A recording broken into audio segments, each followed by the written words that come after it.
안녕하세요, 김 변호사입니다. 죄송합니다. 의뢰인 제이입니다.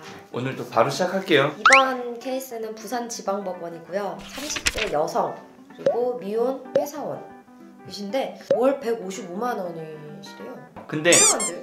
그걸 이상하다고 얘기하면 좀 그렇긴 한데 사실은 취소.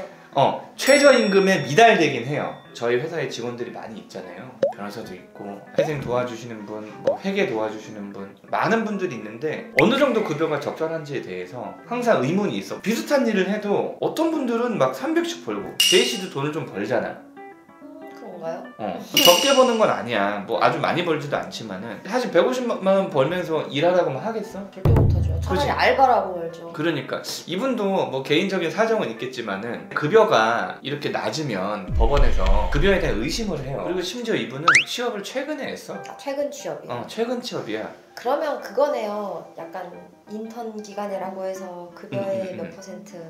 급여가 적으신 분들, 최근 취업하신 분들은 조건부인가의 가능성이 있는데 이분은 조건부인가는 안 났어요. 채무는 6,800만 원인데 사유가 생활비랑 전 직업이 보험 설계사셨나봐요. 그래서 환수금이. 보험 설계하시는 분들도 사실 되게 많아요. 취업 문턱이 되게 낮거든. 내가 하고자 하면 누구든지 보험 설계사를 할 수 있어. 다만 거기서 성공하는 거는 너무너무 어렵겠지만 이분도 어린 나이에 이런 걸 시작을 하셨는데 아시겠지만은 보험 수당이라는 게 어마어마해. 가입을 하면 몇 년 동안 쭉 내는 돈이기 때문에 보험사에서도 그걸 한 번에 몰아서 월급으로 딱 준다고 들었거든요. 생명보험이나 안보험이나 종신보험이나 이렇게 좀 길게 가져가는 것들 있잖아요. 그런 것들 수익이 괜찮나 봐. 이제 문제가 뭐냐면은 보험사에서 흔히 얘기하는 손익분기점이라는 게 있잖아요. 네. 이 보험 상품을 판매한 거에 대해서 그 손익분기점을 넘지 못하는 기간 유지를 못하면 그 돈 뺏어가는 거야. 줬던 돈 뺏어가야지. 왜? 5년 10년간 유지해서 맞아요. 우리한테 많은 수익이 들어오니까 너한테 이런 계약을 체결하라고 많은 인센티브를 줬는데 중간에 빠그라지면 그냥 토해내라 라는 게 환수금이에요. 그리고 이 환수금 때문에 회생하시는 설계사님들 되게 많아요. 어쨌든 이분은 환수금 많이 있었던 것 같아요. 그 다음에 청약통장, 이제 재산으로 한 300만 원 정도 있었는데 청약통장에 대해서는 젊으신 분들이 특히 문의들이 많은데 일단 간단하게 생각해보면 청약통장은 예금이야. 예금. 청약이라는 기능이 있는 거지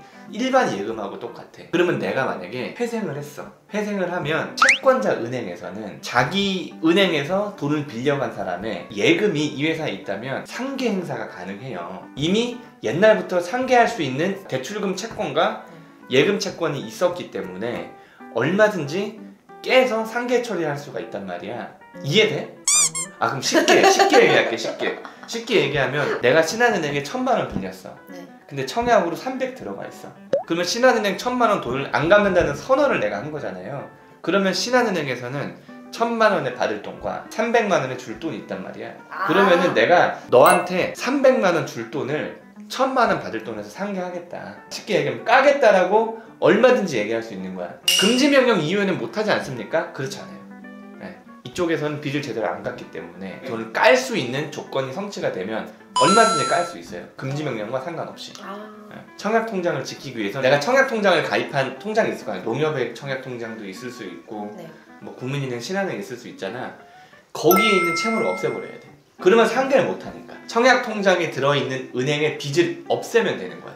그러면은 내가 신한의 채무가 있지만 국민의 청약이 들어가 있다. 그건 지킬 수 있는 거야. 그건 아무 상관이 없는 거지. 그러면은 그냥 청산가치에 반영해야 되는 문제인 거지. 내 재산에 그렇죠. 300만 원 있으니까. 그래서 재산은. 내 재산에 300만 원 있으니까. 이분은 그러면은 어땠던 거예요? 이분은 다행히 뭐냐면 아까 그 케이스였어. 이분은 청약통장이 유지할 수 있습니까? 라고 물어봤거든. 우리은행에 빚 있어요? 없는데요? 그럼 아무 상관없다고. 심플하네요 이것도. 그러면 원칙적으로 155만 원에서 115만 원을 빼고 40만 원씩 36개월 21%가 나오는데 한 1,400, 1,500 정도 갚아야 되는데 요걸로 솔직히 확정이 됐어. 어찌 보면은 개인 사업이잖아요. 그 보험 설계라는 게 개인 사업 하면서 빚이 많이 늘어났기 때문에 그냥 낮은 변제율로 되긴 했는데 이분이 보정할 때 문제점들이 두 가지가 있었어요. 최근 취업한데 급여가 되게 작아. 그럼 법원은 당연히 뭘 의심하느냐. 얘는 변제금 줄이려고 맞아요. 월급 적게 받네 하는데 이분은 옛날부터 급여가 적었어. 이게 뭐 좋은 건지 나쁜 건지 모르겠지만 슬프다.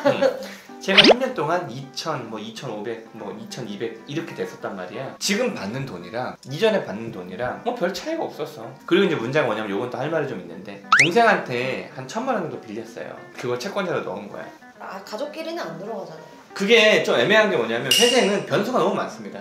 청산가치 보장의 원칙 말고는 모든 원칙은 회생에서 무시되는 경향이 있어. 되는 것도 안 되는 경우가 있고 안 되는 것도 되는 경우가 있고 이상하게 되고 그러니까 가족들한테 빌린 돈도 실무상에서 봤을 때는 사실 채권에 못 넣게. 못 넣죠. 가족은 채무자의 어려운 사정을 도와줘야 되는 입장이 있는 거지. 채무자의 어떤 채무 상태를 심화해서 일반 채권자와 똑같은 변제를 요구할 수 있는 입장은 아니지 않느냐, 그렇게 얘기를 해요. 근데 이제 또 예외적으로 웃긴 게 뭐냐면 빌려서 빌린 돈들 있잖아요. 동생이 돈을 갖고 있었던 경우가 아니라 동생도 카드론으로 땡겨가지고 누나한테 그냥 돈을 빌려준 거야.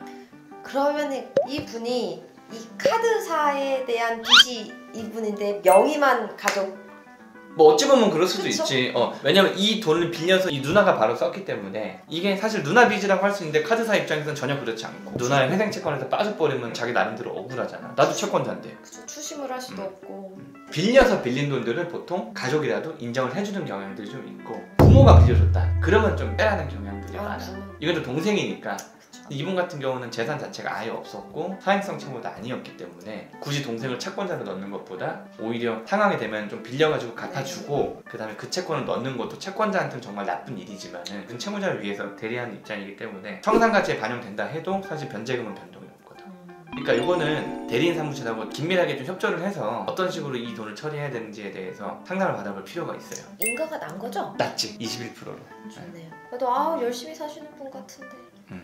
하여튼 그렇습니다. 오늘 이제 부산지방법원 내용들은 최근 취업했는데 급여가 적은 경우에도 이 사람이 일부러 급여를 떨어뜨리지 않았다면 조건비가 안 난다. 동생이라든가 아니면 자기 가족들한테 빌린 돈이라도 해도 특별한 경우에는 또 채권자로 반영해서 일부를 변제해줄 수 있다.